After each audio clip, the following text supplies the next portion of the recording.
All right, so welcome. This is what is this? About the third session, fourth session in fundamentals.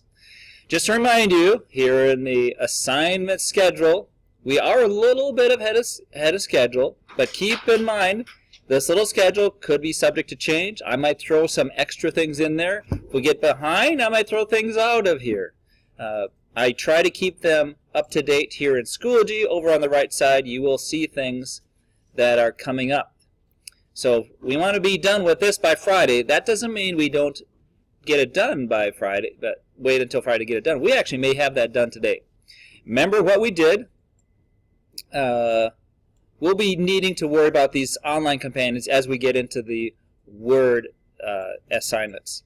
Next thing coming up after that is messing around in the cloud, making sure you're comfortable in the cloud, which sounds to me like a lot of you are. But let's go back to that file management, Windows file management assignment.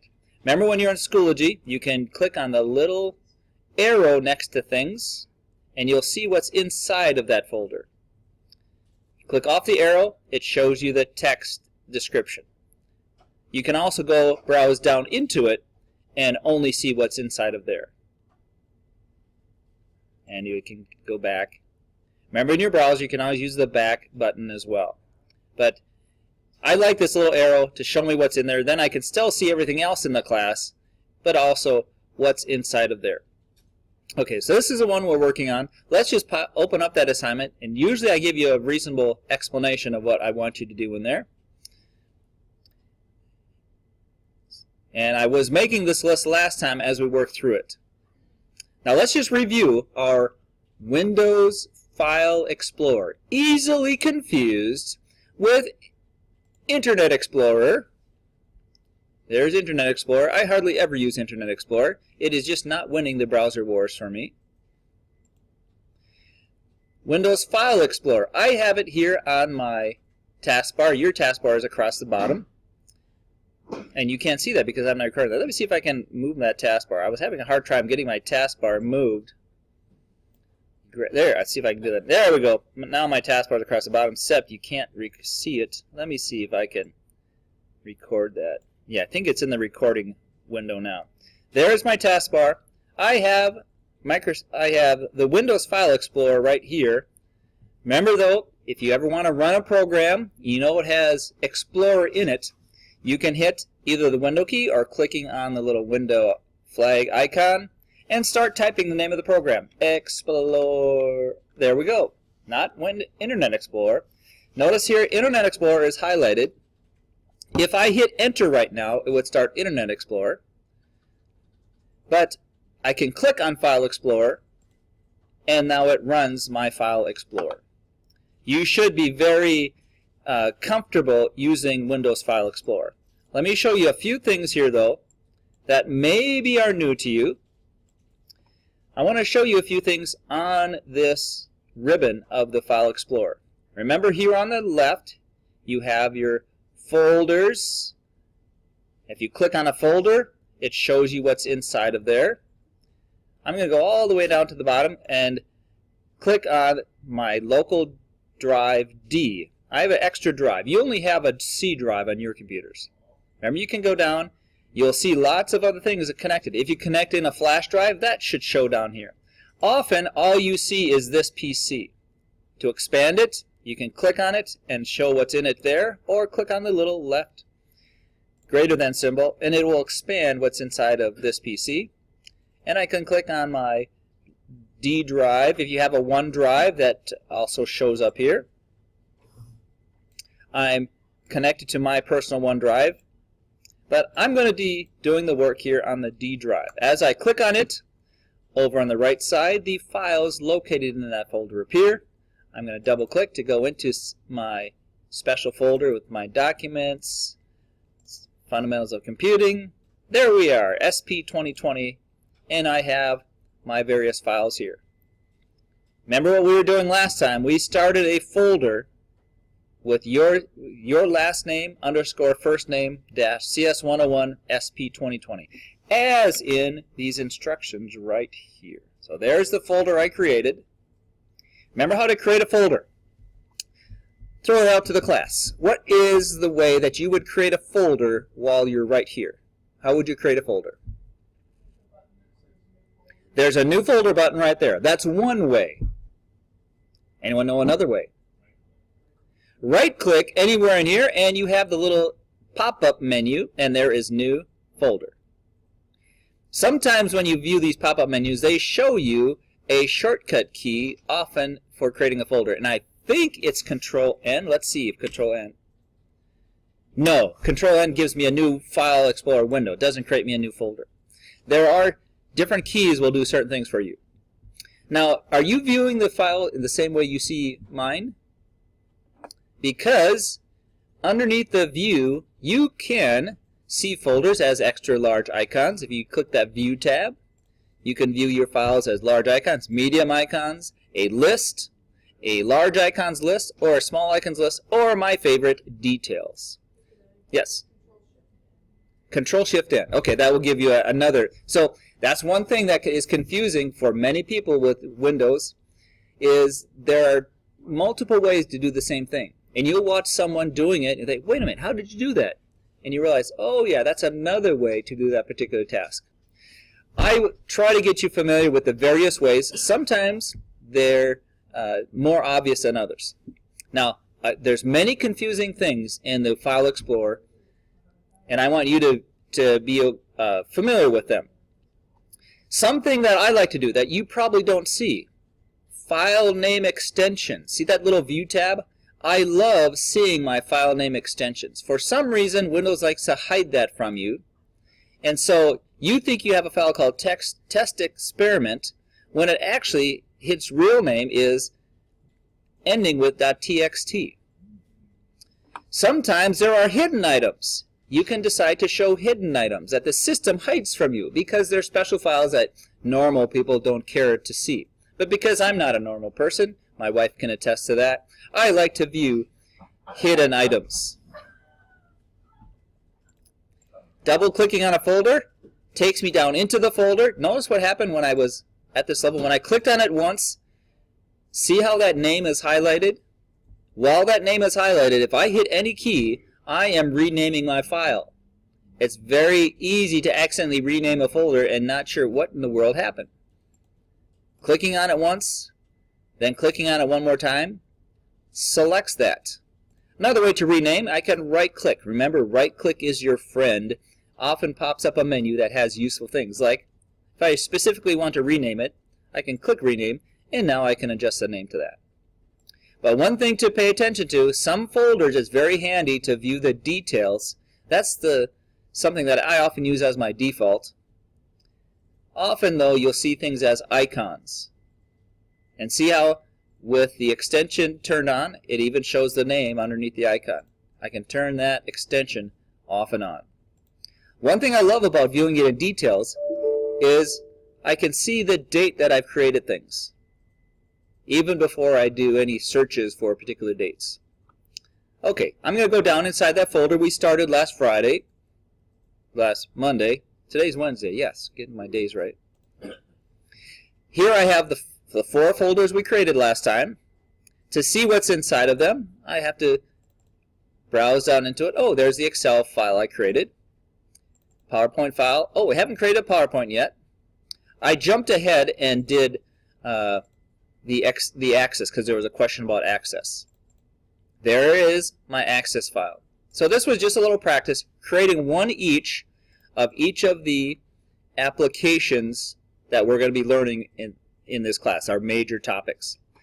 Now, while we're here, if I ever wanted to move this file somewhere else, I can drag it and drag it somewhere else, or I could right-click, cut, and then browse somewhere else and do a paste. Cutting and pasting, or clicking and dragging.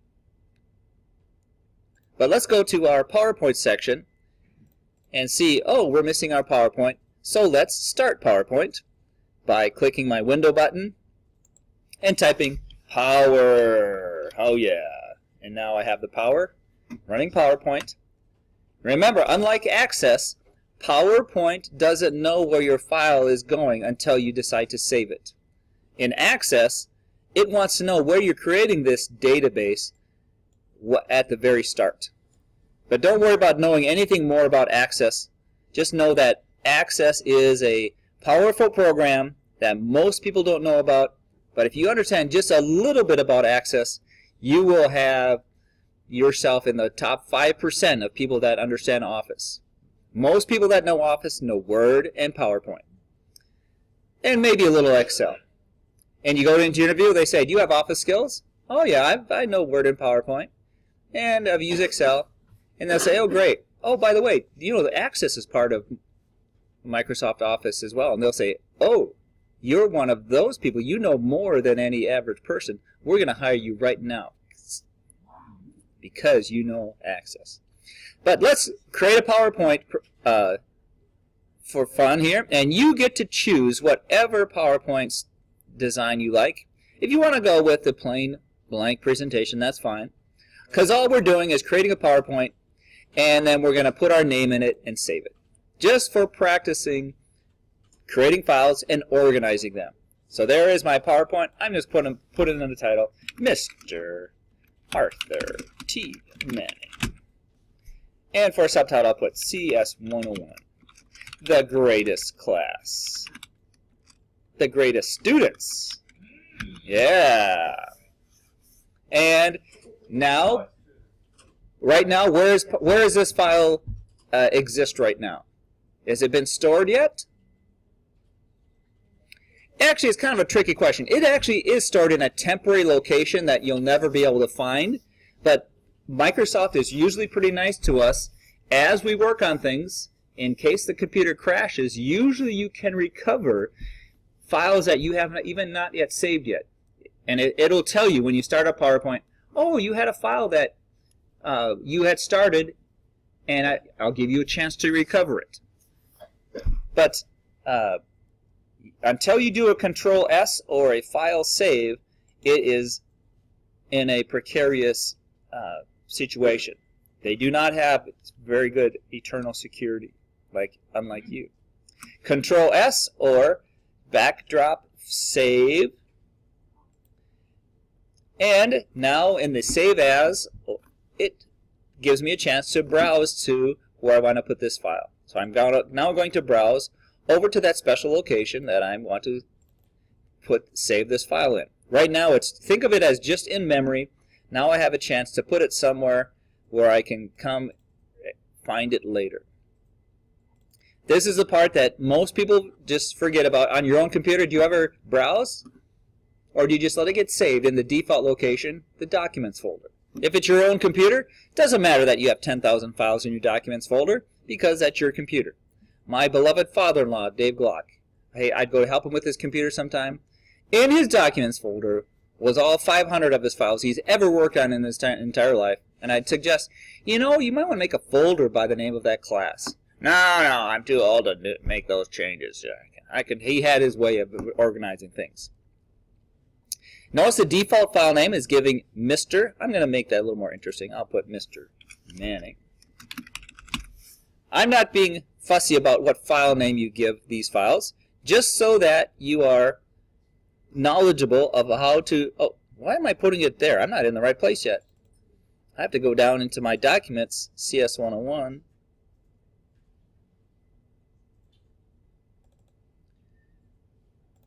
There's the folder I want to put them in. There's the PowerPoint folder.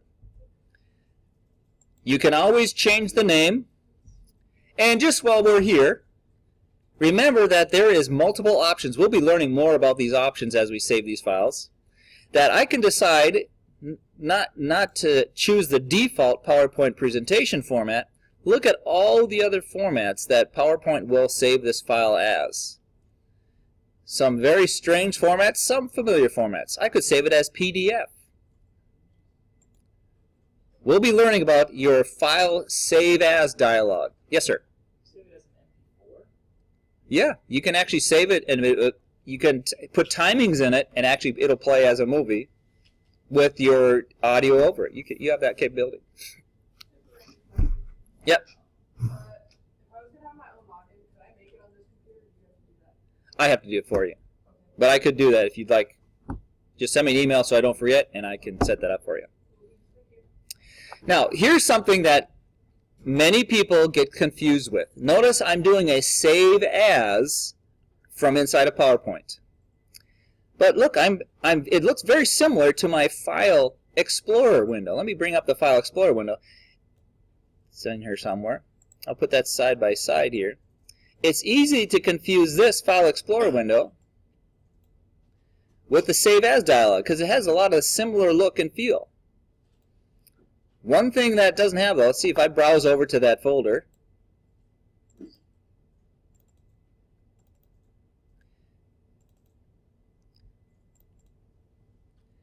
When I browse to that folder, notice it doesn't show.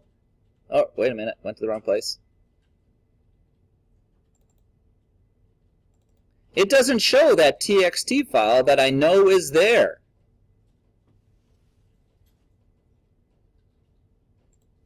See how I know there's a text experiment file there, but look here. When I'm doing a save as from inside of PowerPoint, do I see that file there?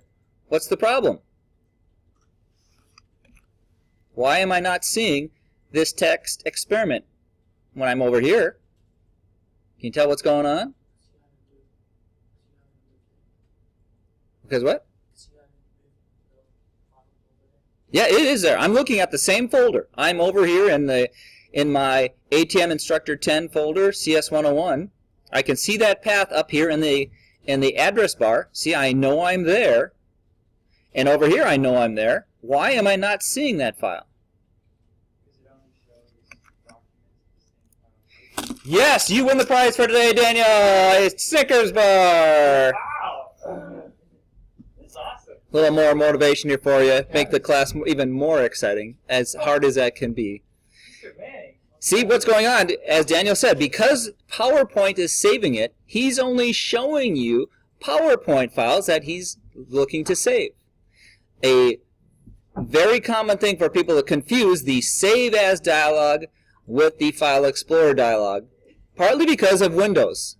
And here's one fundamental thing I want you to learn. When you're working on a computer or you're helping someone with a computer, you're seeing them getting very upset. They're very intimidated by computers. Here's some way to relax and tell yourself this. This isn't working as it should because they have not made the software user-friendly enough. Don't blame yourself. They should have made it more friendly for you. And it is often very true. It's not just a panacea to make you feel good about yourself. They should have made many things more user-friendly, such as the Save dialog that lets you actually rename files while you're in the middle of saving a file. You can accidentally rename a folder while you're just intending to go save a file. And one plug for Apple, most of the time Apple software doesn't do this confusing kind of thing.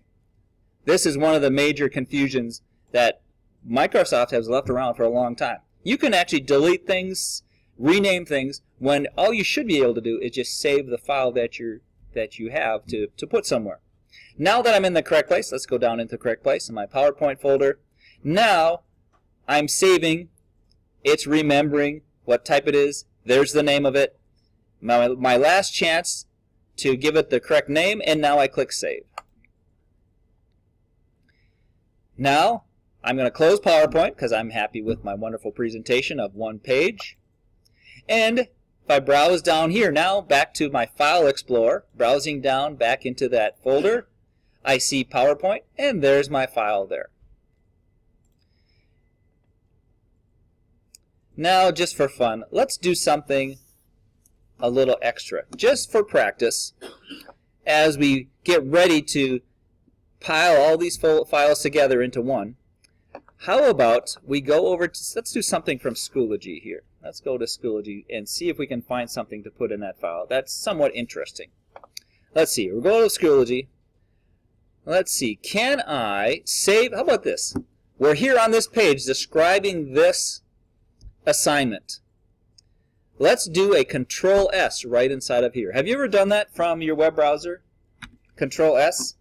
This actually lets you save the web page you were looking at to a file. So Control S from any program, often, not guaranteed all the time, will save what's there in a particular format. I want to be sure to go save it in the location of my folder, so I'm going to go back to my CS1 folder way over here in my 2020, this little assignment. I'm just going to save it right at the level of the folder.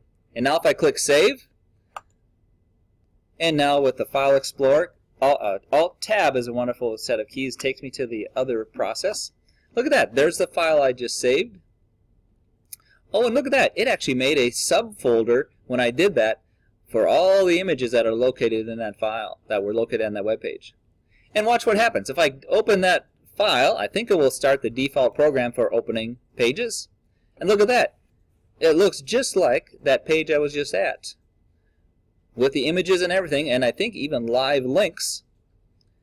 But if you look up here in the actual address bar, that's showing me that it actually has opened a file from my system.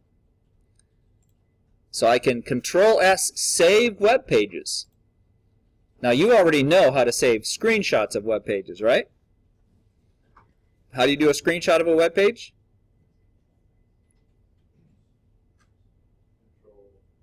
Control print screen, or control print screen gives you the entire screen. Control Alt print screen gives you just the window you were in. Or your snipping tool. Remember that snipping tool? You can get a piece of that window and save it as a file. Question? What browser are you in? Oh, you keep going back to your old ways, man. Is that what's going on?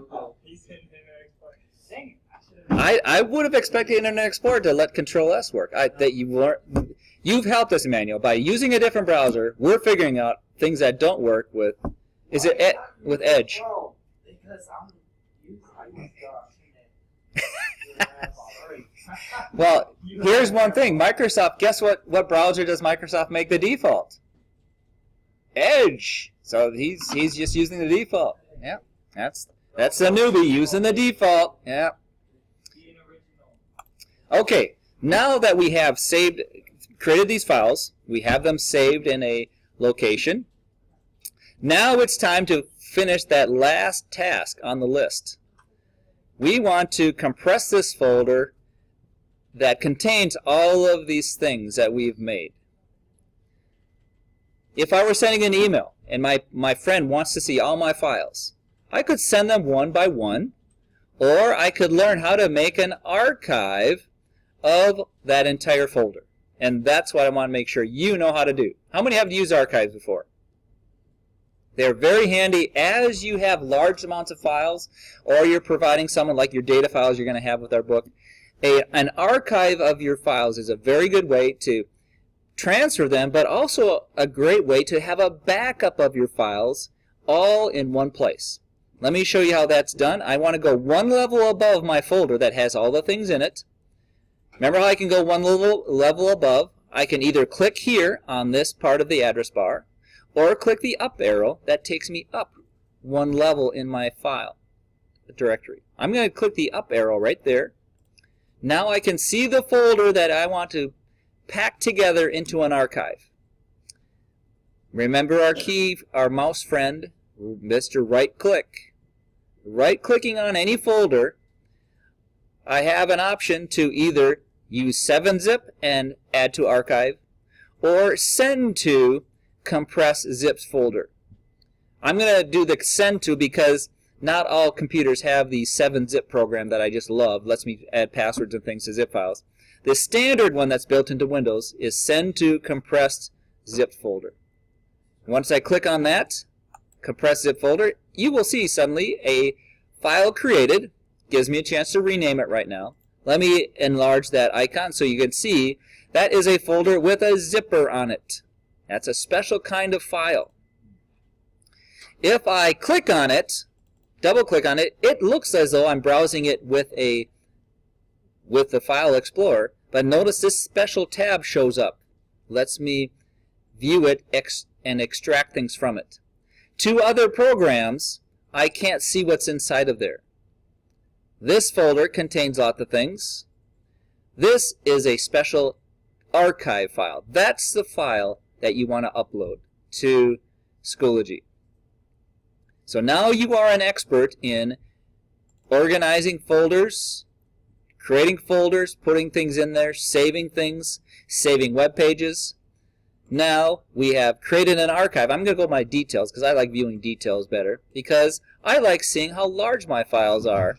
That shows me that all that contents of those files fits in 2 megabytes of data, 2008 kilobytes. Let's go over to Schoology and see how now we can upload this archive. So back over here to Schoology. Now I go over as a student. I'm logged in as a fake student here, Mr. John Smart. And you would click a Submit Assignment. And we're going to do the upload. So I click on the little upload. And now I browse. Oh, it remembers where I was. Now I can just double click on that file. It knows that's the file I'm ready to upload. And for a comment here, I finished my homework.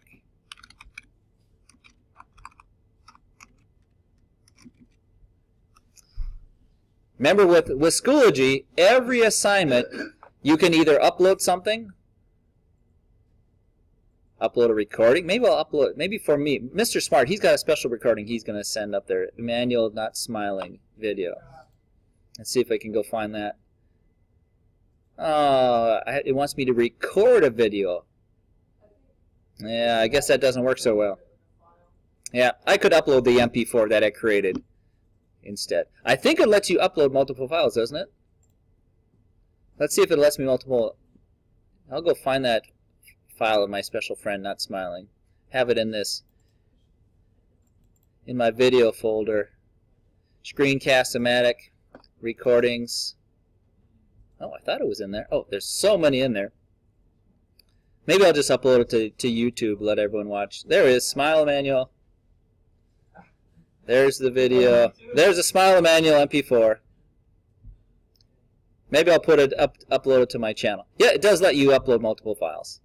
If you ever have an instructor that says, just give me some comments, that's the Create tab. That would let you just create some comments and not have to upload a file. Alright, so now you're experts. Did I actually cancel all that? Yes, I did. I was trying just to cancel the comment part. And let me go back to my archive. So now if you have uploaded that zip file,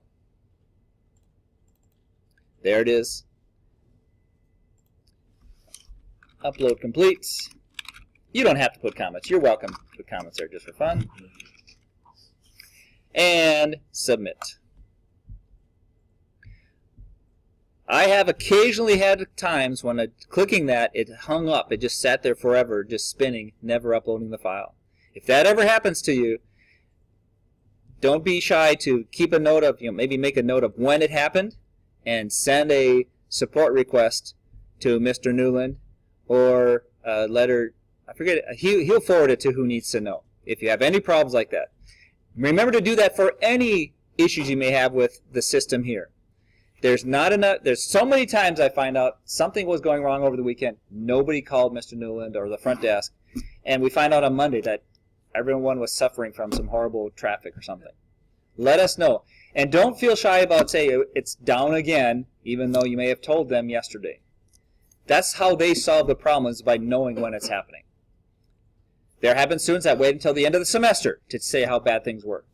That doesn't help fix things. I don't know why that little thing is blinking like that. That's weird.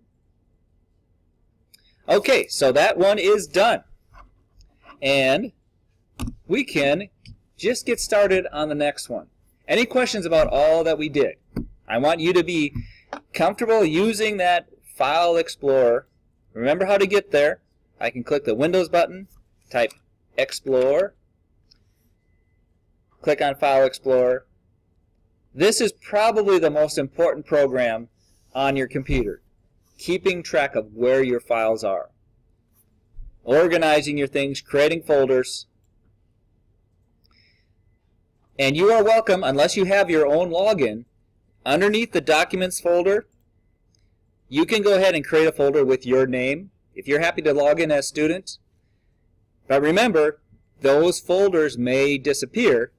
Always be diligent to have either connect to a OneDrive or to your Google Drive and keep backups of your things. So after submitting this assignment, if I really wanted to be careful about doing a backup, I'm going to, since we're going to be doing this as our next project here, I'm going to go to my Google Drive and log in to my account over there in Google.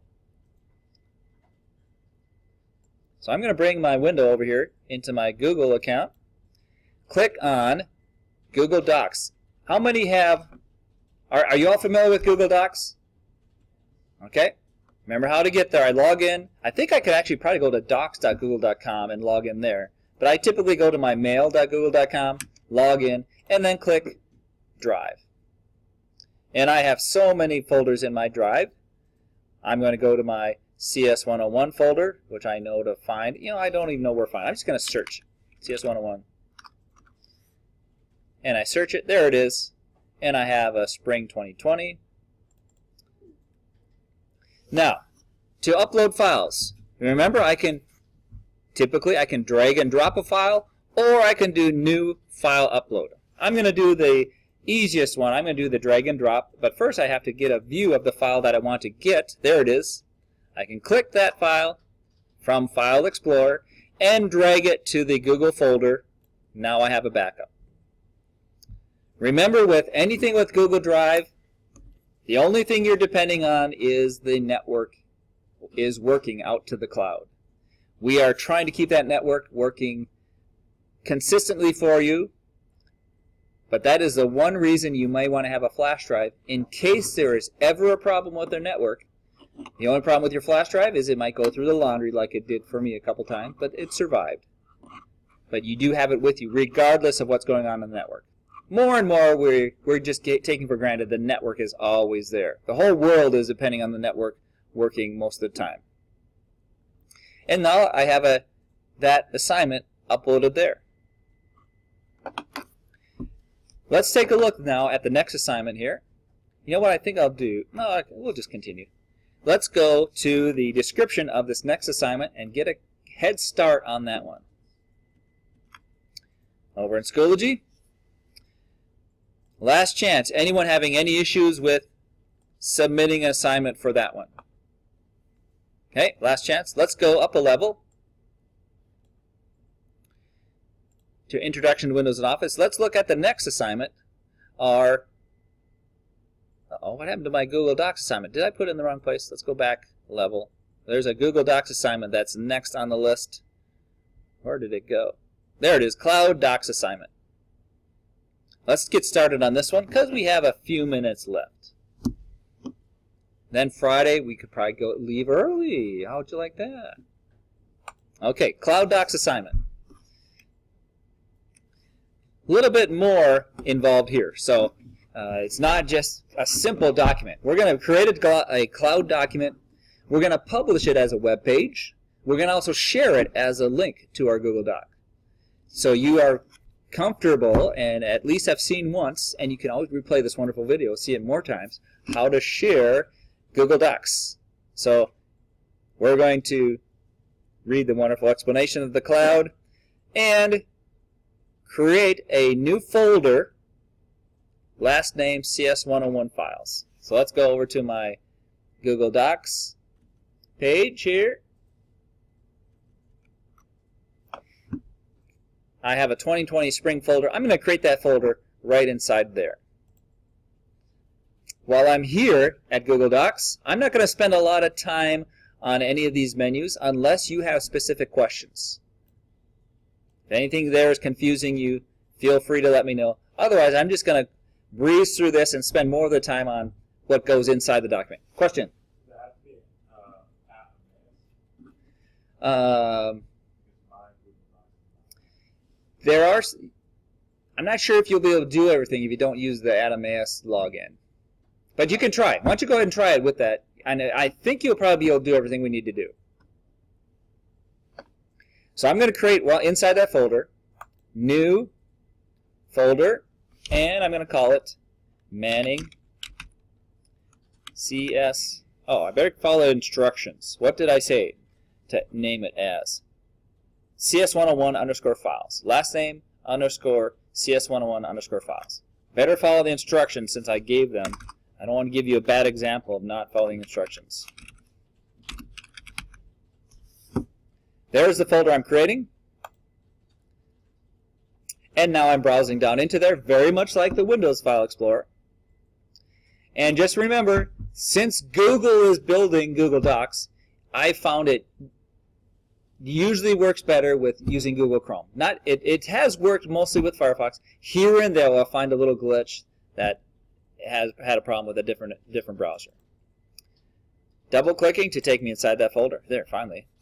And now I want to create a new document. First thing to do is putting these instructions into it. So let's copy these instructions. I'm going to start with the numbered instructions. I'm clicking and dragging through that text, and then doing a Control-C. You're copying so much that Control-C is a great key to remember. Even though I know I can do a right-click copy, Control-C will save you so much more time because we do it all the time.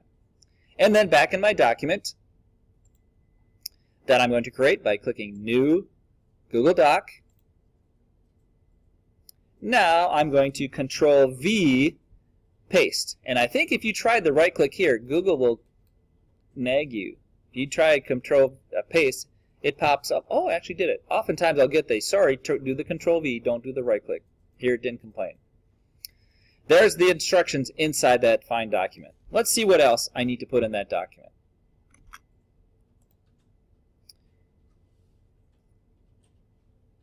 Put the instruction into it. Oh, it does ask me to change the name of the document to the last name CS101. So let's do that. To change the name, I can do File Rename, or simply click on the name of it, and it puts me in Change the Name editing. So I'm going to put Manning CS101. Anytime you want to rename your file, just go up there and click the title. You can always go the long way and do File Rename. That's always there down in the menu for the old school people that don't remember. Now I have a file with the name. Let's see what else I want to do. Have the instructions in it. Have the file name. Uh-oh. I want to publish the document as a web page. I'll give you maybe a minute here. Can you find how to publish your document as a web page? And I'll bet you clicked the wrong place.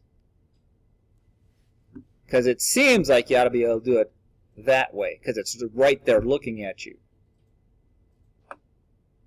You'd think you'd want to hit share, right? But that's not publishing it as a web page. We're going to do a share, but to publish it as a web page, we go over here underneath File, and down in the menu for File is Publish to the Web.